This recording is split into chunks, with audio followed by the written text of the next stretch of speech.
لیکن بہت ہی تأسف کی بات ہے کہ ہم جیسے لوگ ہمارے جیسے لباس میں بنی امیہ کی سیاست کا شکار ہو گئے۔ جیسے اس دور میں کچھ لوگ بنی امیہ کی سیاست کا شکار ہوتے تھے، جو اہل بیت کے طرفدار میں سے تھے، کبھی کبھی دھوکہ کھا جاتے تھے۔ بھائی حور کیا تھے؟ حور کو دھوکہ ہی تو ہوا، بعد میں ہدایت ملی۔ جناب زہیر ابن کون تھے؟ عثمانی مذہب تھے، دھوکہ ہی تو ہوا، ورنہ مولا کائنات و تمام ائمہ اور رسول کا زمانہ تھا، کوئی ایسا زمانہ نہیں تھا کہ بعد کا زمانہ ہو۔ تو بہت سے لوگ دھوکہ اس زمانے میں کھائے، بہت سے لوگ دھوکہ اس زمانے میں کھائے ہیں، کیونکہ انسان کے مزاج میں، انسان کی فطرت میں یہ پایا جاتا ہے کہ جس ماحول میں رہتا ہے اس سے اثر لیا کرتا ہے۔ کوئی اہل سنت کے ماحول میں ہے تو ان کی فکر سے متاثر ہو جا رہا ہے، کوئی وہابیت کے ماحول میں ہے تو ان کی فکر سے متاثر ہو جا رہا ہے، کوئی اتحاد کا علم اٹھائے ہوئے ہے کہ ہمیں مسلمانوں سے متحد ہونا چاہیے، تو اتحاد کے نام پر ان کی فکر کی حمایت کر رہا ہے۔ نہیں، ہمیں چاہیے کہ ہم وہ دین لوگوں کے درمیان پھیلائیں جو اہل بیت نے دیا ہے، جو ہمارے مراجع کرام نے لوگوں تک پہنچایا، جو بڑے علماء، بڑی شخصیتوں نے ہم تک پہنچایا۔ لیکن بہت سے لوگ گمراہی کے شکار ہیں آج اسی دور میں باطل کو حق میں ملا کر پیش کرتے ہیں۔ کچھ باتیں اچھی کرتے ہیں، اسی عزاداری کے بنسبت اوٹ پٹانگ باتیں آتی، ایسا نہیں کرنا چاہیے، ویسا نہیں کرنا چاہیے، یہ بدعت ہے۔ پھر کس نے کہہ دیا؟ آپ مفتی ہیں، آپ مرض تقلید ہیں، آپ سے کسی نے پوچھا ہے؟ آپ کیوں آتے ہیں بیان دینے؟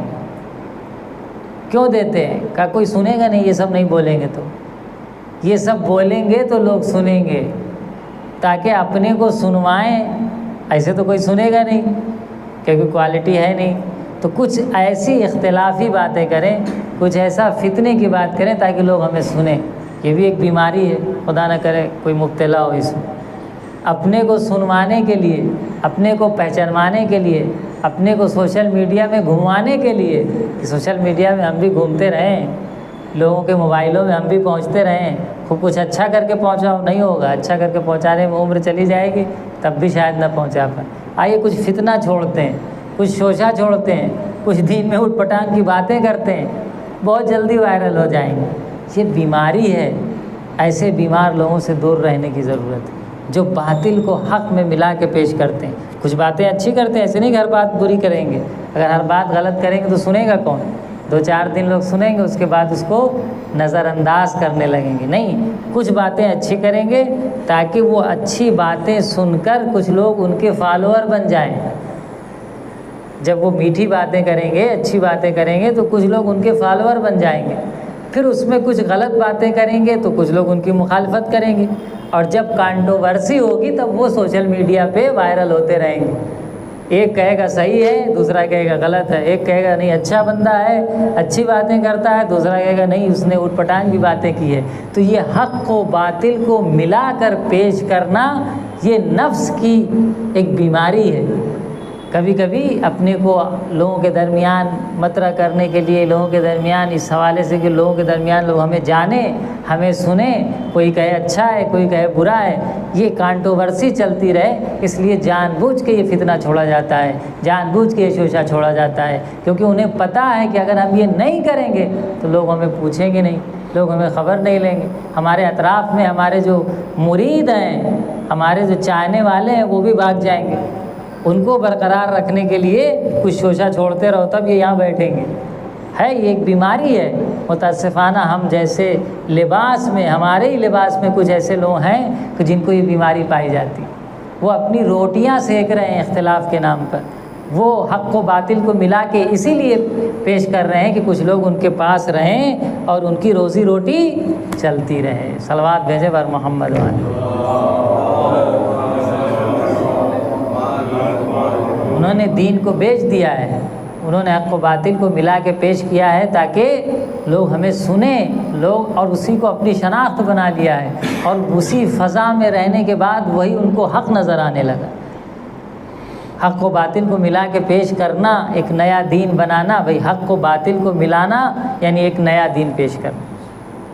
جو کام بنی امیہ نے کیا، جو کام بنی عباس نے کیا، جو اب کام دوسرے حاکموں اور بادشاہوں نے کیا کہ جب حق اور باطل کو ملایا ہے تو سمجھ جائیے کہ دین تحریف ہو رہا ہے، دین اپنے راستے سے ہٹ رہا ہے اور ایک نیا دین پیش کیا جا رہا ہے۔ تمام امتوں میں ایسا ہوا ہے، کیونکہ کچھ لوگ ہمیشہ ایسے ہی رہے کہ اپنے کو آگے بڑھانے کے لیے، اپنے کو لوگوں کے درمیان نمایاں کرنے کے لیے کہ ہمیں بھی لوگ جانیں، ہمیں بھی پہچانیں، ہماری بھی شخصیت لوگوں میں پہچانی جائے، اس طرح کی حرکتیں کرتے رہیں۔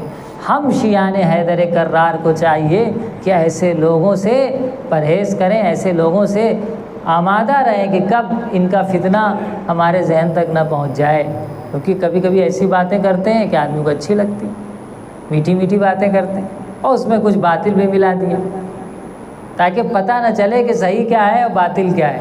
اور جب ملا دیا تو کچھ لوگ تو ہیں جو حق و باطل کو الگ کر سکتے ہیں، فریش اور ان فریش کو الگ کر سکتے ہیں، ملاوٹ جو چیز ہوئی ہے اس کو الگ کر سکتے ہیں۔ اب وہیں سے اختلاف شروع ہو جاتا ہے۔ جو لوگ حق و باطل کو جدا کرتے ہیں وہ کہتے ہیں اس کی یہ بات غلط ہے، یہ بات ٹھیک ہے، اچھی کر رہا ہے، لیکن یہ دوسری بات غلط ہے۔ وہیں پہ اختلاف شروع ہوتا ہے۔ دوسرا سامنے والا کہتا ہے نہیں یہ تو بہت بڑی شخصیت ہے، ان کی کوئی بات غلط کہاں ہو سکتی، یہ تو معصوم کی جہاں پہ بیٹھے ہوئے ہیں، فرض کر لیجیے، کیونکہ وہ شخص سے دین کو لے رہا ہے۔ ہم نے عرض کیا تھا کل کہ یا کبان تنصب الرجل دون الحجہ، کبھی بھی حجت خدا کے علاوہ کسی شخص کا ایسا بھکت نہ بن جائیں